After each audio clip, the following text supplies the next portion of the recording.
I am so pumped you're here today because honestly, we're going to talk about something that changes absolutely everything.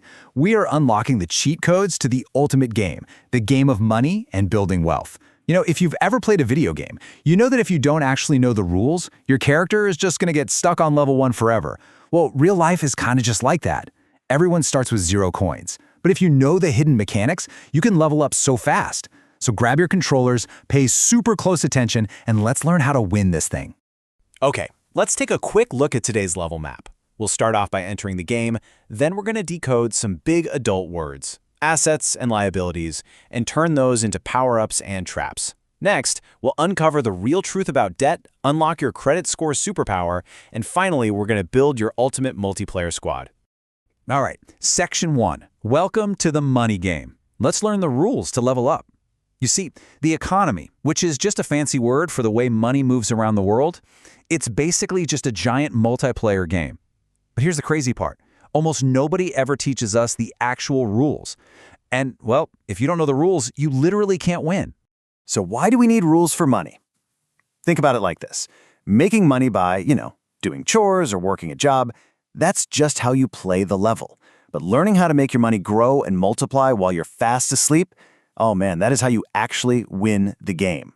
Imagine waking up in the morning, checking your inventory, and seeing you have way more coins than when you went to sleep. That's the goal. You want your coins to start earning their own coins. Okay, moving on to Section 2, assets versus liabilities, or as I like to call them, power-ups versus traps. Let's jump into our next level and see exactly what we need to collect, and more importantly, what we need to completely avoid in this game. Because in any good game, right, you have items that give you strength, and you have items that just completely drain your health. Let me ask you a question. Think about a pair of super cool, really expensive, like $200 sneakers. Are those clothes an asset? Do they actually make you stronger in the game of money? I mean, you might think so because they cost a whole lot, but the answer might completely surprise you. To really understand why, we've got to look at this definition. An asset is basically a power-up. It's something you own that literally puts money into your pocket over time. It works harder than you do. Think of it like buying a really fancy lawnmower. If you rent that lawnmower out to your friends so they can do their chores, that lawnmower is making you coins while you just sit back and relax. Things like a house you rent out to other people, a small business, or even just learning a new skill. Those are incredible power-ups because they help you earn way more in the future. On the flip side of that, we have liabilities. A liability is a trap that constantly drains your coins. Remember those expensive sneakers? The absolute second you wear them outside and get a little bit of mud on the soles, boom, they lose their value. You could never sell them for what you originally paid. They're a trap. And this really brilliantly illustrates the clear difference between things that grow in value versus things that shrink. Power-ups build your high score.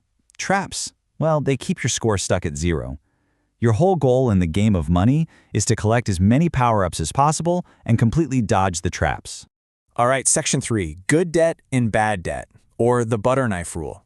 Now we're going to look at one of the absolute most misunderstood rules of the game, and that's debt. Debt is basically when you borrow coins from someone else and promise to pay them back later, usually with a little extra attached to it. Most people think all borrowing is just totally bad, but look at this simple analogy. Debt is literally just like a butter knife. It's completely neutral. You can use a butter knife to make a delicious, amazing sandwich, or you could completely misuse it and accidentally poke someone. Debt isn't evil at all. It's just a tool, and it depends entirely on how you decide to use it. Here is exactly how you tell the difference. Good debt is borrowing money to buy power-ups. Things that actually grow in value, like an education that gets you a way better job. Bad debt, on the other hand, is borrowing money to buy traps. It's like going into debt to buy a bunch of digital skins or virtual outfits in a video game. The exact moment you buy them, your money is gone, and they definitely don't help you earn anything back. So the really crucial point here is this. You have to treat debt like a super special tool, strictly reserved for things that go up in value or help you earn more. It is absolutely 100% not a magic wand to just buy toys or clothes you don't actually have the coins for. Okay, moving right along to Section 4, your credit score superpower, unlocking trust points. Let's dive right into the ultimate cheat code of the money game. Because look, if you want the bank to let you borrow those good debt tools, you have to unlock your credit score superpower. So, what exactly is a credit score? Simply put, it's a grade. It's your financial trust score. Think of it like a giant report card that tells banks and lenders how good you are at keeping your promises. Like, if you borrow $5 from a friend and always pay it back exactly on time, your trust score goes up. Now I want you to notice that massive number right there in the middle, 700. In the money game, 700 is the magic target score. If you can get your grade up to 700 or higher, the bank trusts you completely. They basically unlock the best levels for you, and they let you borrow coins for much, much cheaper than they would for someone with a bad score. It's a huge advantage. And the absolute best part, it is entirely in your control.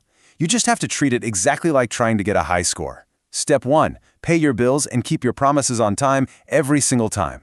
Step 2, watch that score climb right up to 700. And Step 3, enjoy the freedom. With a high trust score, banks actually want to give you the ultimate power-ups to help you build your empire. Finally, Section 5, building your winning team. Pick your squad.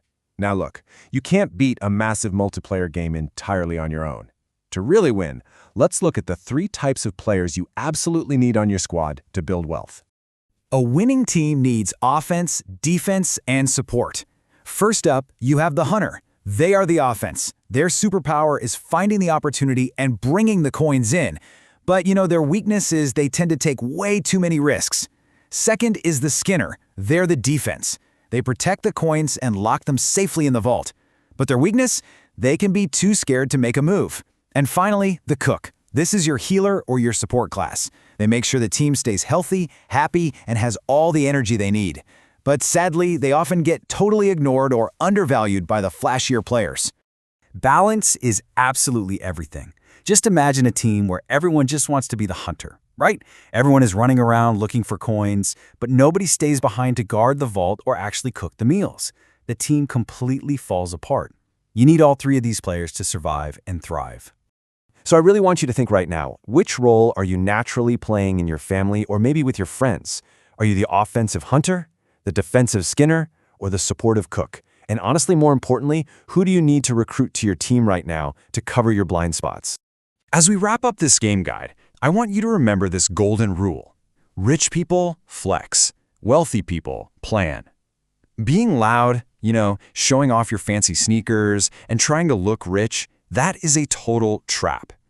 Real wealth is built quietly, smartly, and strategically by collecting power-ups while everyone else is out there buying traps. It's your controller and it is your game. Are you going to play this game just to look cool for a few minutes? Or are you going to use these cheat codes we learned today to build a lasting empire? Think about it, start collecting those power-ups, and I will see you on the next explainer.